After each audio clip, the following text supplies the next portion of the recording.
Juan Podestá en Bellavista, esbozo de la historia local en un cuadro regional del siglo XIX.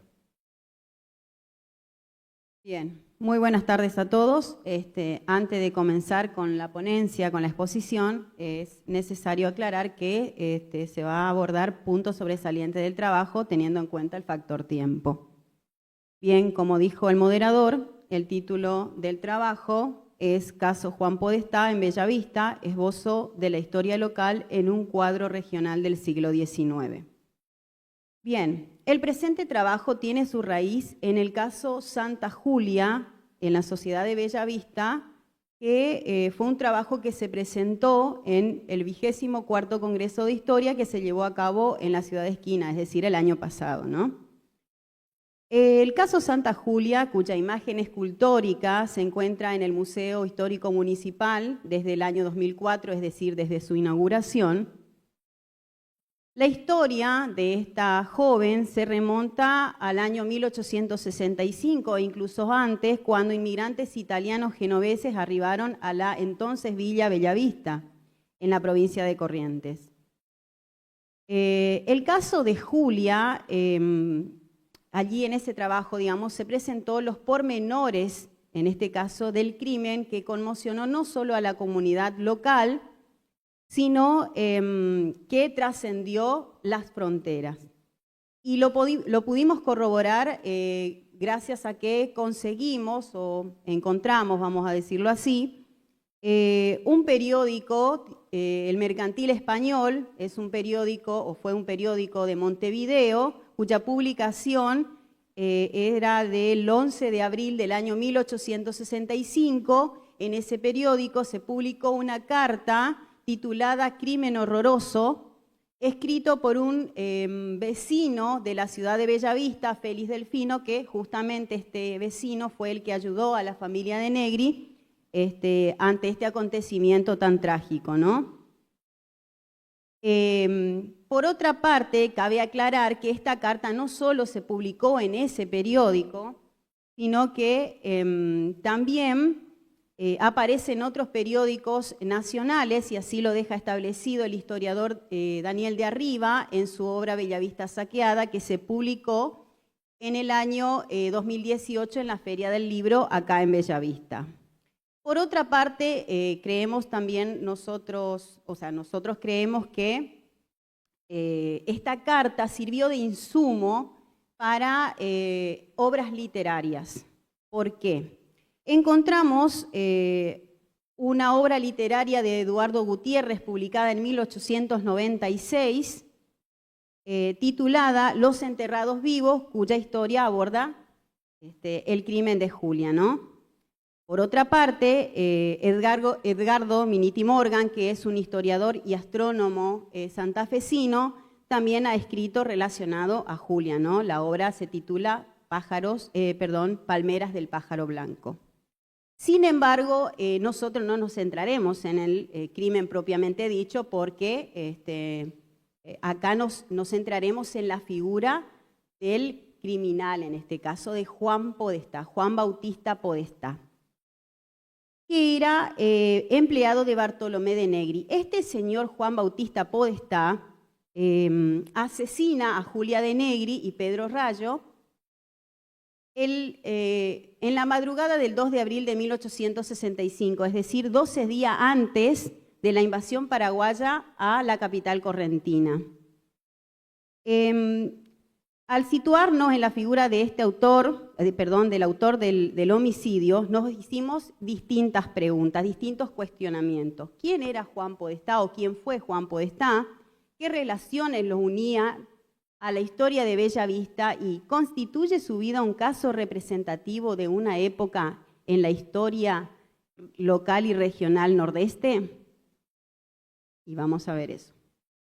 Tomamos en cuenta para hacer este trabajo la hipótesis elaborada por, ya mencioné anteriormente, Edgardo Miniti Morgan, quien publica un trabajo en el año 1999 titulado El cacique inglés, y él sostiene que Juan Podestá, luego de haber asesinado, haber sido juzgado y encarcelado y enviado a la capital correntina, luego de la invasión paraguaya, él escapa y va a vivir con los indios mocovíes al Chaco, y que se convierte en el cacique inglés o Juan el Raí, es decir, denominado cacique inglés debido a la blancura de su piel, ¿no?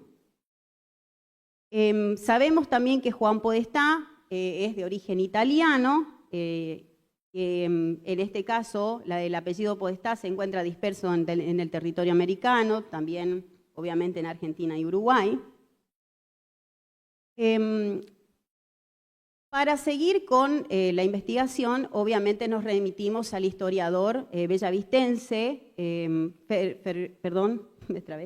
José Fermín González, que en su obra Corriente ante la invasión paraguaya, publicada en 1916, alude a este señor, a Juan Podestá, y dice: el 14 a primera noche, después de haber terminado en el templo los oficios del día Jueves Santos, un chasque llegaba al cuartel de Bellavista con pliegos para el juez de paz, que lo era don José I Serrano, y a pocos más del toque de generala convocaba a los ciudadanos en asamblea.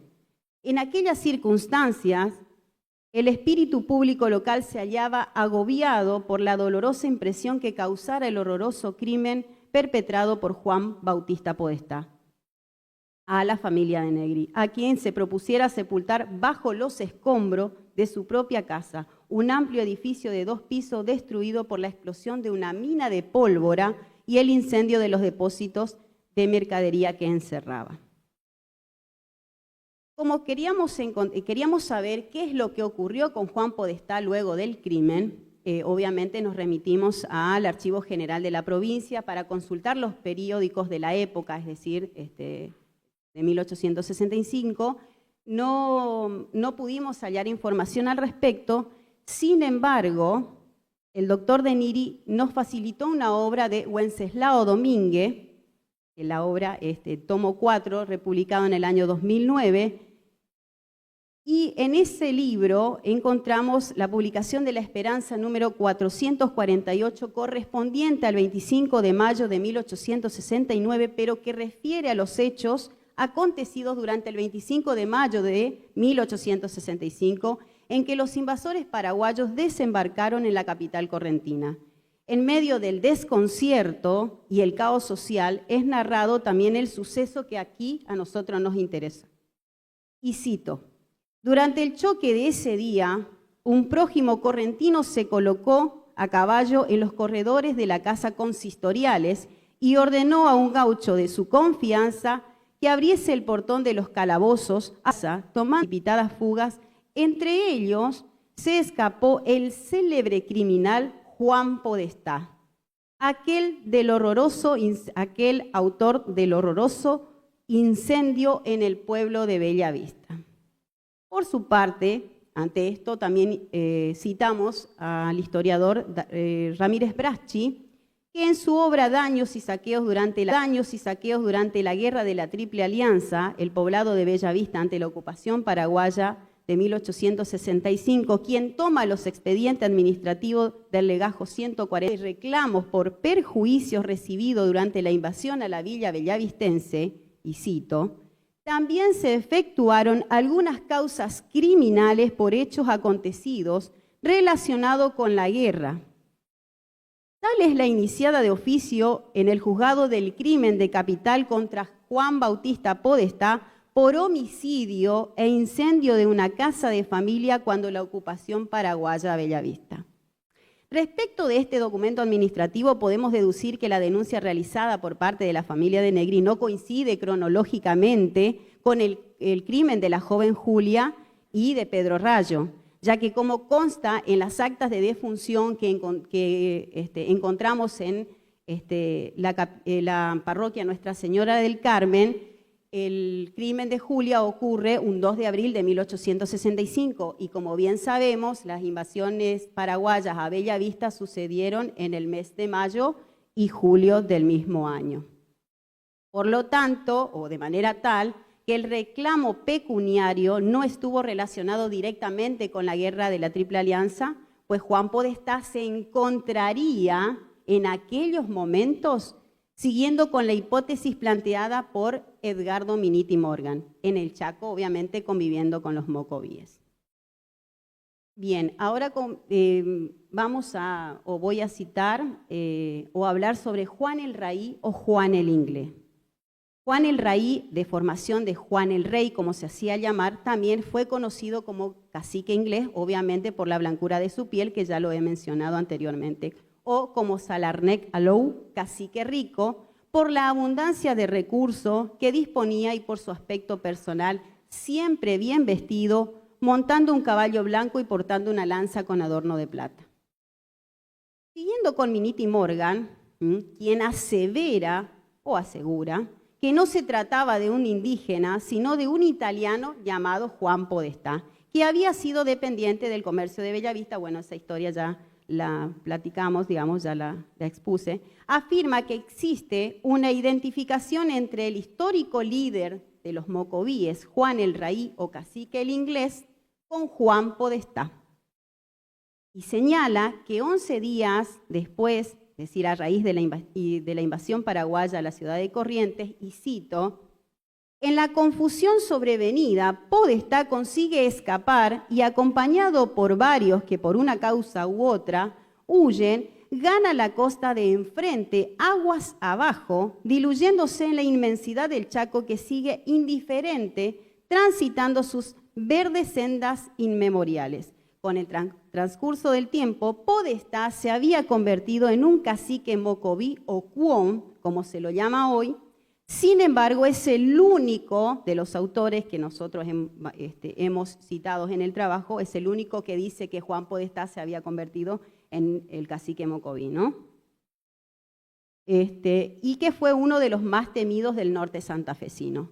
Sin embargo, como verán en la diapositiva, hay varios autores que nosotros citamos en el trabajo, pero solamente voy a nombrar uno, en este caso a Juan Chico, quien nos ubica al cacique en territorio y recurso, y cito, Guaneraxay fue uno de los líderes más destacado y respetado tanto por sus pueblos como por las tropas del ejército. Tenía muchos indígenas a su mando, su territorio comprendía desde el río Salado, en el sur del Chaco, hasta cerca de Resistencia por el este, Campo Largo por el oeste y hasta las costas del Bermejo al norte. Siguiendo con Chico, también aborda la temática relacionada a la campaña militar y sostiene que la última vez, digamos, que se le había visto a Juan el Rey o el cacique inglés fue en la batalla del 5 de mayo de 1884 y la muerte luego de la retirada y persecución que fue el 13 de junio. En cuanto a esto, Juan Chico afirma lo siguiente, en nuestro pueblo este líder es nada menos que Guaneraxay, que también era conocido como Salarnec por los blancos o Salaxagnec en Cuom, que significa rico.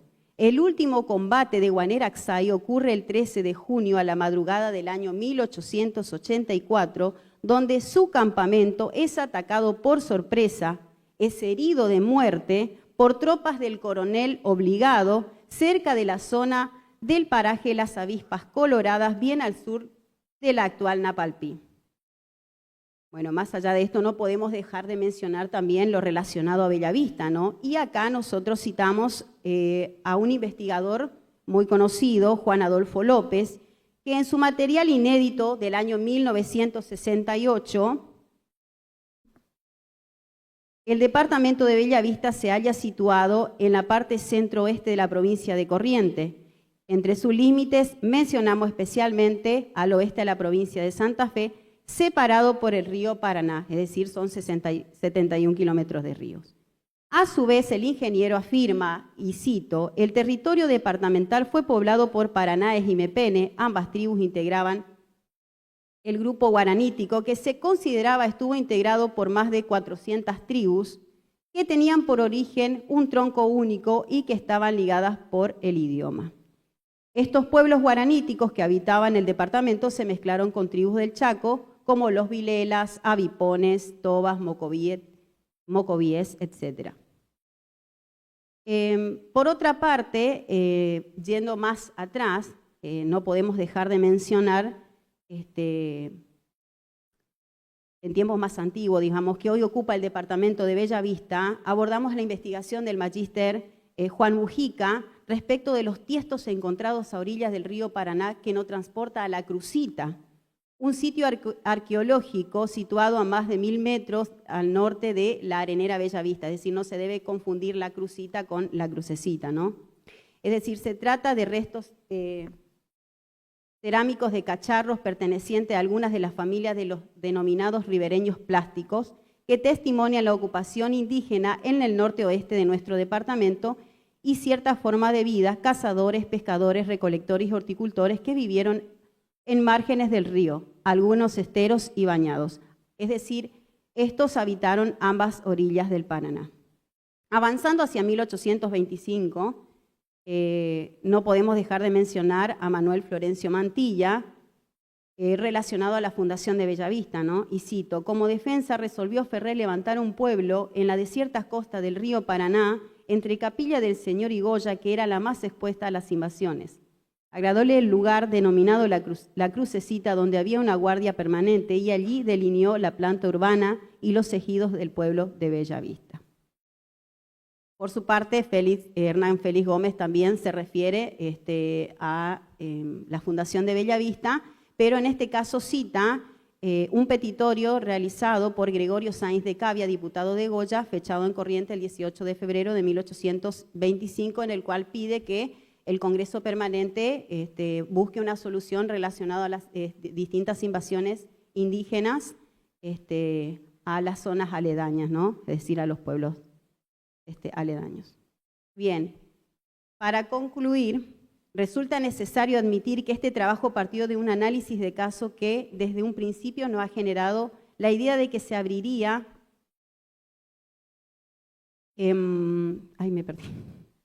La imposibilidad de contactar al historiador santafesino que dio lugar a nuestra expectación investigativa logró, sin embargo, una intensa y variada pesquisa bibliográfica regional para posicionar a Bellavista en relación con el indio en virtud de su posición geohistórica. Bien, incursionar en la historia de la provincia de Santa Fe y Chaco actuales significó adentrarnos en contenidos vastamente conocidos y analizados, reconstruido por historiadores de la región, pero que han sido un camino prácticamente neófito en nuestro caso, al pretender narrar y explicar la historia local desde una perspectiva diferente. En cuanto a Juan Podestá, la información que de él pudimos obtener se refiere al crimen propiamente dicho, pudiendo comprobar además su estancia como reo en la capital correntina y su huida en medio de las circunstancias creadas por la guerra de la Triple Alianza contra el Paraguay. En referencia a su correspondencia de identidad con el cacique Juan el Raí de los Mocovíes durante la resistencia de los pueblos nativos del Chaco Austral o Chaco Hualamba, la hipótesis de Miniti queda en su propio trabajo, por el momento, puesto que no hallamos referencia documentada contundente sobre la conexión entre Juan Podestá y el cacique inglés. Sin embargo, es importante citar lo que dijo Miniti, ¿no? Lo que afirmó. El cacique inglés es un personaje prototípico de todas las fronteras que en el hacer país tanta sangre se llevaron. La historia de Bellavista admite un lugar de importancia en el escenario de la frontera, ya que fue fundada considerando la necesidad de contener al indígena que realizaba incursiones permanentes a las comunidades de blancos. Así lo refleja la bibliografía histórica correntina, santafesina y chaqueña con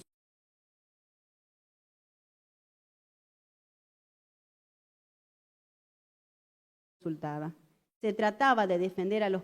Finalmente, desde tiempos ancestrales, el río Paraná ha sido medio de comunicación. El acontecimiento que ha quedado marcado en la memoria e historia de los bellavistenses es el de la habilitación de una balsa entre Bellavista y Villa Ocampo en el año 1964. La corta duración de su funcionamiento y frustración de su pérdida desde entonces no ha sido poco los proyectos para volver a hermanarnos.